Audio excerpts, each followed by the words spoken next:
সত্য সুন্দর সঠিক মত হোসাইনিয়া তরিকার চলার পথ।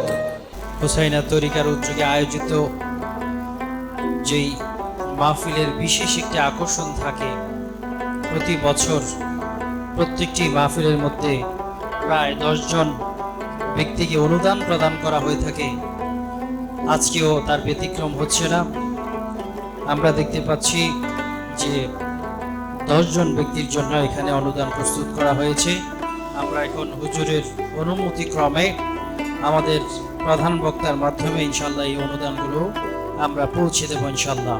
আল্লাহ তাআলা যেন এই হাদিয়াকে কবুল করেন, সকলে পড়ুন আমিন। প্রথমত আমরা অনুদান নেওয়ার জন্য আহ্বান জানাচ্ছি আফরোজা আক্তার পাখি।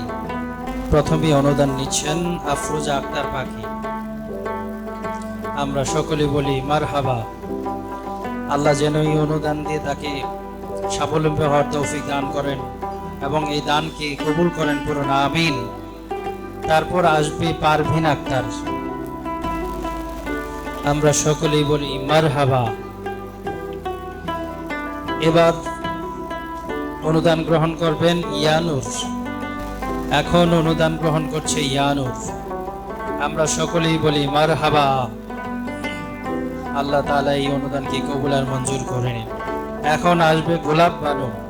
অনুদান গ্রহণ করছেন গোলাপ বানু। আল্লাহ তাআলা কবুল করুন, সকলে পড়ুন আমিন। এখন আসছেন সেতারা বেগম।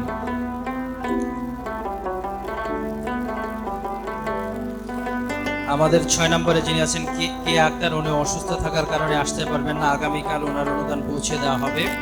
এখন আসবে মুক্তা আক্তার। তারপর আসবে রিনা আক্তার, ওনার অনুদান গ্রহণ করবেন শামীম হোসেন।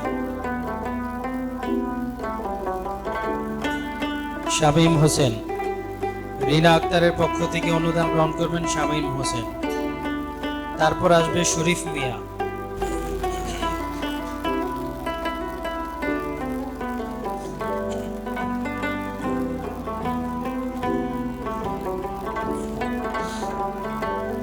আমরা সকলেই বলি আলহামদুলিল্লাহ। আমরা অনুদান প্রদান পর্ব শেষ করলাম।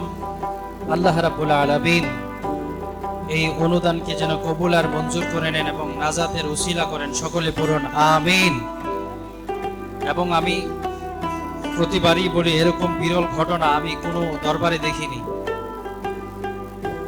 এটা বাংলাদেশের দরবারগুলোর মধ্যে অন্যতম একটা বিশেষ দাওয়াত, বিশেষ প্রচারণা। আমরা সব সময় দেখি মানুষ মাহফিলের মধ্যে, দরবারের মাহফিলে দান করে, আর এখানে দেখতে পাচ্ছি যে প্রতি বছর মাহফিল থেকে বিভিন্ন মানুষকে স্বাবলম্বী হওয়ার জন্য একটা অনুদান দান করা হয়।